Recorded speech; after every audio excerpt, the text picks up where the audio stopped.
Bread వడకి కావాల్సిన పదార్థాలు bread ముక్కలు ఒక 5-6 తీసుకోవచ్చు, బియ్యం పిండి ఒక అరకప్పు, కొత్తిమీర, పెరుగు కొంచెం, అల్లం ముక్కలు, పుదీనా ఆకులు, క్యారెట్ తురుము, ఉల్లిపాయ ముక్కలు, పచ్చిమిర్చి, ఆయిల్ డీప్ ఫ్రైకి సరిపడా, కొద్దిగా చిటికెడు పసుపు వేసుకోవచ్చు, సాల్ట్ సరిపడా. నెక్స్ట్ మనం ఇప్పుడు తయారు విధానాన్ని చూద్దాము. ముందుగా బ్రెడ్ని ఒక బౌల్లో చిన్న చిన్న పీసెస్గా చేసుకోవాలన్నమాట.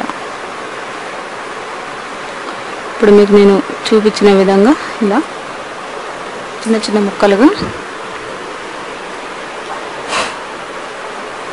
ఇలా చిన్న చిన్న పీసెస్గా చేసుకోవాలి.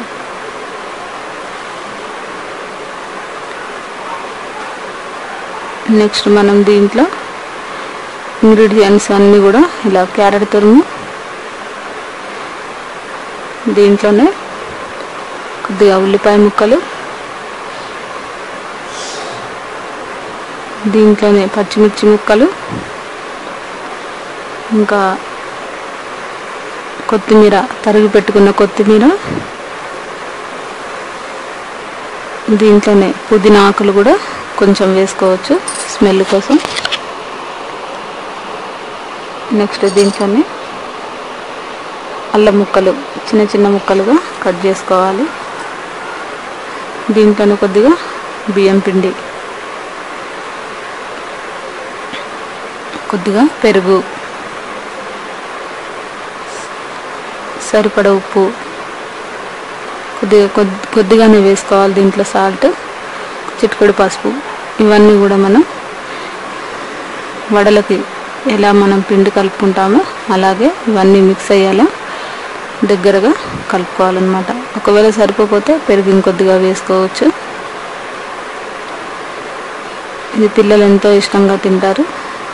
ఈవినింగ్ 4 o'clock స్నాక్స్ ఐటమ్ లాగా చేసుకోవచ్చు కూడా.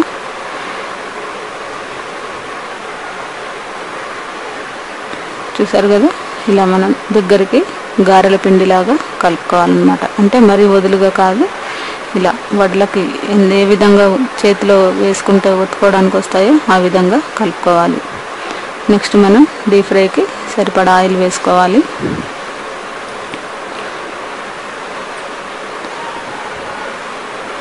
దీంట్లో ఆయిల్ వేడెక్కిన తర్వాత ఇలా చూసారు కదా, వడల్లాగా ఇలా ఒత్తుకొని గారెల్లాగా వేసుకోవాలి. ఇది మనకి లైట్ బ్రౌన్ కలర్ వచ్చేంత వరకు దీన్ని వేయించుకోవాలి. మరి మాడకూడదు, పచ్చిగా కూడా ఉండకూడదు. మంచి గోల్డెన్ కలర్ వచ్చేంత వరకు వేయించుకుంటే సరిపోతుంది.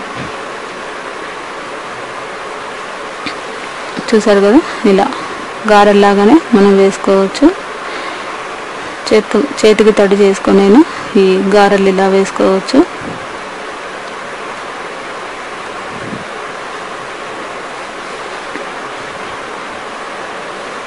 దీన్ని మనము చూసారు కదా, ఈ కలర్ వచ్చేంత వరకు వేయించుకుంటే సరిపోతుంది. వీటిని ఆయిల్ అంతా పోవాలంటే పేపర్ నాప్కిన్లో వేసుకోవచ్చు మీకు ఇష్టమైతే, లేదంటే డైరెక్ట్గా ఇలాగైనా తినొచ్చు. ఆయిల్ అంతా పోయిన తర్వాత వేరే బౌల్లో మనం ఈ వడలన్నీ కూడా వేసుకోవాలన్నమాట. చూసారు కదా, వడలన్నీ ఎంత బాగా వచ్చాయో. ఇది మనకి ఈవినింగ్ స్నాక్స్ ఐటమ్గా చాలా బాగా పనిచేస్తుంది. టీ తాగేటప్పుడు ఇవి స్నాక్ ఐటమ్గా ఉపయోగించుకోవచ్చు. ఈ రెసిపీని మీరు కూడా ట్రై చేసి చూస్తారని ఆశిస్తాను.